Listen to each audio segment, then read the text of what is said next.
अस्सलाम वालेकुम दोस्तों, मैं हूं आपका दोस्त अलीगुल बुकटी और आप देख रहे हैं बुकटी स्टूडियो। दोस्तों, कुछ दिनों से पाकिस्तान का सियासी पारा बहुत हाई था, लेकिन आज तो पाकिस्तान की जो रोडें हैं उन वहाँ पे भी हालात बहुत कशीदा हैं। इस्लामाबाद में गिरफ्तारियाँ हो रही हैं। मौलाना फजल रहमान की पार्टी की जो ज़ीली शाख है अंसारुल इस्लाम, उसके कारकुनों को पुलिस ने गिरफ़्तार किया है और मौलाना फजल रहमान ने भी खुद अपने आप को गिरफ़्तार के लिए पेश कर दिया है। तो इस हालात में पाकिस्तान के लिए कुछ अच्छा नहीं है पाकिस्तान की, क्योंकि पहले तो पाकिस्तान एक मुआशी बहरान से गुज़र रहा है, बड़ी मुश्किल से स्टेबल हो पाई है। तो इस हालात में ऐसी सूरत हाल पैदा करना इंतहाई अफसोसनाक है। मैं समझता हूँ कि अपोजिशन ने ये जो इस वक्त जो अदम एतमाद की तहरीक लाई है मार्च के महीने में, जो 23 मार्च के करीब और लॉन्ग मार्च भी इसी महीने में शुरू कर दिए हैं, तो यहाँ से लग रहा था कि इनकी नीयत में बड़ा खलल है। और स्पेशली जब इमरान खान साहब ने जब ये कहा है कि यूरोपीय यूनियन ने जो उनके जो एम्बेसडर हैं उन्होंने जो ख़त लिखा है पाकिस्तान को कि आप रूस और यूक्रेन के मामले में रूस को कंडम करें और उनके ख़िलाफ़ वोट दें, उनको तनकीद का निशाना बनाएं और यूक्रेन की हिमायत करें। तो इसमें इमरान खान ने जब कहा कि हम गैर जानिबदार हैं, हमारा किसी से कोई ताल्लुक़ नहीं, तो इसके बाद जो उनका बयानिया अपोजिशन का बयानिया ठोस इस बात पे है कि आपने यूरोपीय यूनियन को नाराज़ किया। कभी फिर उनका बयान चेंज हो जाता है कि आपने चीन को नाराज़ किया। फिर इसके बाद कभी कहते हैं कि आपने अमेरिका को इस बात पे नाराज़ किया, आपने क्यों ये बयान दिया। और कभी कहते हैं कि आपने ये बयान दिया कि एब्सोल्युटली नॉट, अगर आपने ये बयान दिया तो इसकी क्या पसे पुष्ट जो इनकी हकीकत थी वो क्या थी। मौलाना फजल रहमान ने वाज़ेह कहा है कि इसमें वज़ीर आज़म पाकिस्तान जनाब इमरान खान इनकार कर ही नहीं सकते। अगर अमेरिका ने कहा कि आप हमें अड्डे दो, तो वज़ीर आज़म पाकिस्तान की ये औकात नहीं है कि वो इनकार करें। ये मौलाना फजल रहमान ने ये कहा। तो इस बात पे तो वो किसको खुश करना चाहते हैं? अमेरिका को खुश करना चाहिए। क्यों पाकिस्तान के वज़ीर आज़म को क्यों ये जुर्रत नहीं, क्यों ये हिम्मत नहीं, क्यों नहीं इनकार कर सकता? इमरान खान जैसा खुददार बंदा जो जहाँ भी जाए वो अपनी खुददारी पे कभी सौदेबाजी नहीं करता, चाहे हालात कुछ भी हों, तो वो अपनी खुददारी पे सौदेबाजी नहीं करता। तो वो क्यों अमेरिका को एब्सोल्युटली नॉट नहीं कहेगा? क्यों नहीं कहेगा? क्यों उनकी ज़रूरत नहीं है? क्या वो अमेरिका के तनख्वाहदार हैं?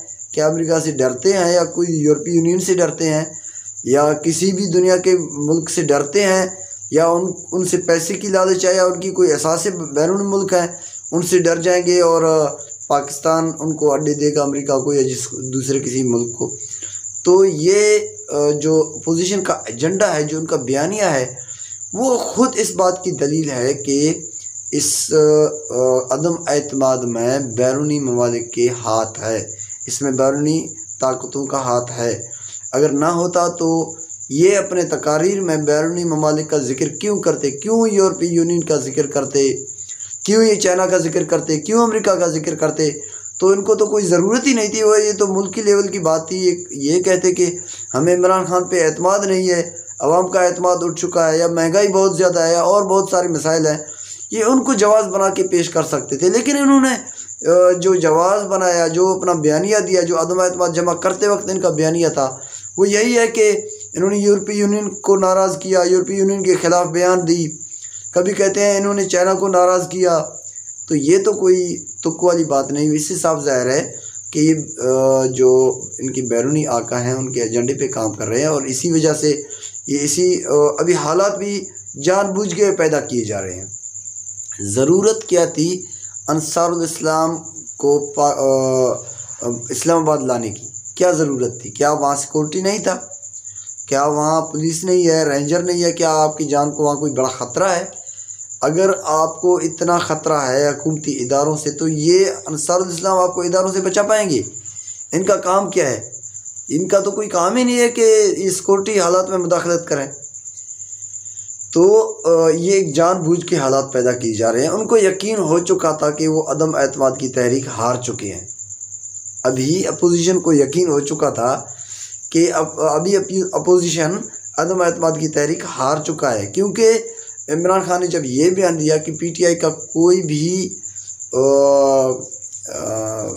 रुकन कौमी असम्बली अदम एतमाद में वोटिंग के दिन हिस्सा नहीं लेगा, वो नहीं हाजिर होगा, तो इससे उनको धचका लगा है कि अभी 172 अरकान पैदा करना और इकट्ठा करना उनके लिए बड़ा चैलेंज था, उनके लिए बड़ा मुश्किल था। उन्हें नज़र आया कि अभी दाल में तो कुछ काला नहीं, पूरा दाल ही काला हो गया है। अभी तो पूरा हालात गड़बड़ हो गया है, अभी तो हमारा पूरा तहरीक ज़ाया हो गया है। तो इस वजह से वो अभी इस सिचुएशन को लाना चाहते हैं, हालात को इस कंडीशन में ले आना चाहते हैं कि अभी पार्लियामेंट के अंदर नहीं, अभी रोडों पे ही सियासत करेंगे, अभी गिरफ्तारियां देंगे, लाठीचार्ज, रोडें बंद और तमाम पाकिस्तान के रोडों में टायर जलाए जाएंगे और ये आगे ये पेश करेंगे बात के जनाब हमें तो बेगुनाह गिरफ़्तार किया गया है, इस वजह से हमारे कारकुनों की तरफ से रिएक्शन आई है। तो ये एक अफसोसनाक अमल है जिससे पाकिस्तान को नुकसान होगा, पाकिस्तान की मईशत को नुकसान होगा। और पाकिस्तान पहले एक नाजुक मरहल से गुज़र रहा है, एक सख्त सिचुएशन से गुज़र रहा है, एक महंगाई की लपेट में है। एक तो यूक्रेन और रूस का जो जंग है वो तवील होता जा रहा है और जिसकी असरात पाकिस्तान पे पड़ रहे हैं, पाकिस्तान की मईशत पे पड़ रहे हैं और ऐशे खुर्दनोश पे पड़ रहे हैं, महंगाई बढ़ रही है। तो इसके बावजूद अगर ऐसी सिचुएशन पैदा करना कि गिरफ्तारियां हों, रोडें बंद हों और ट्रैफिक जाम हो, तो ये तो इंतहाई अफसोसनाक अमल है, ये इंतहाई अफसोसनाक के साथ शर्मनाक अमल है। और दूसरी तरफ जो ज़र खरीद सहाफ़ी जो है वो बैठ के पता नहीं क्या उनकी ख्वाहिश है, वो कह रहे हैं कि बस इमरान खान को तो आज का मेहमान है। मैं ख़ासकर जो छोटी चिड़िया का मालिक है मैं उनकी बात करना चाहूँगा। तो उनकी आज मैंने एक तजिया सुना था, बैठ के तजिया कर रहा था और हंस हंस के ऐसी बात कर रहा था कि इमरान खान आज ही गया, बस अभी तो उनको अस्सलाम वालेकुम वालेकुम अस्सलाम कहना है बस। अरे भाई इस तरह नहीं है, आप तजियाकार हो मानता हूँ, लेकिन ये सिर्फ आपकी ख्वाहिश हो सकती है, इसमें रियलिटी नहीं है, इसमें कोई हकीकत नहीं है।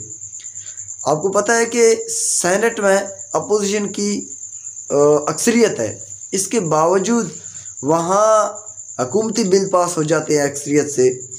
तो इसका ये मतलब है कि अपोजिशन अक्सरियत खो चुकी है, उनके अपने बंदे जो हैं वो अंदरूनी तौर पे हुकूमत से मिले हुए हैं, वो हुकूमत की तमाम बिलों की हिमायत करते हैं, बिलें पास हो जाती हैं, अपोजिशन इख्तिलाफात करके हार जाती है।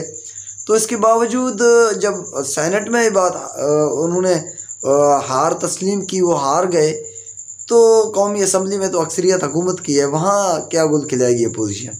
अपोजिशन को अपनी हार नज़र आ रही थी, इसीलिए अभी वो सड़कों पे सियासत लाना चाहते हैं। पार्लियामेंट हाउस में उनको पता चल गया था कि अभी यहाँ तो हमारी हार हमारी मुकद्दर बन चुकी है, अभी ऐसा करें कि कोई ऐसी सूरत हाल पैदा कर दें इसकी नौबत ही ना आए और हम कहें कि भाई इमरान खान ने गिरफ्तारियाँ की और हमें तंग किया, हमें जलील किया, इसी वजह से हम रोडों पे आ गए और अभी हम अदम एतमाद की तहरीक में जो है ना हिस्सा नहीं लेंगे, ये गैर जमहूरी अमल हो गया, हमें गिरफ़्तार किया गया। अभी हम भी इस तरह की सूरत हाल पैदा करेंगे, एहतजाज करेंगे, रोडें बंद करेंगे और हुकूमत को किसी और तरीके से गिराने की कोशिश करेंगे। तो और तरीके से तो हुकूमत ने जाना नहीं है।